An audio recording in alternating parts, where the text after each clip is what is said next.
So when it comes to using triads, there's a variety of interesting ways that you can use them as opposed to just plain cowboy chords. The first is to use one to create a sus chord. So if I get an A bass note there and play a G triad, Herb Ellis and Barney Cassell use this chord all the time as an intro for tunes.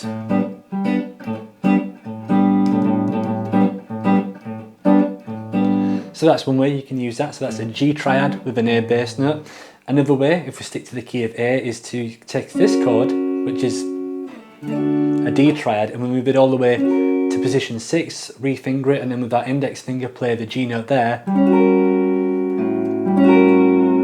We get this beautiful all blues chord that you probably will be familiar with from Miles Davis's composition All Blues, and this is...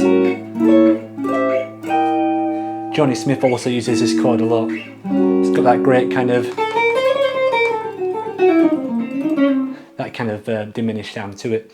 The last way that you can use a triad to be interesting is, say if you're playing an intro to a tune, we'll stick to the key of A. You can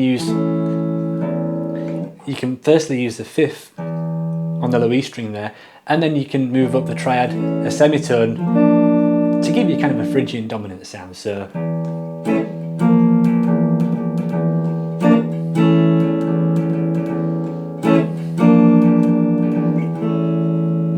that could be maybe an intro to a tune that's in the key of D.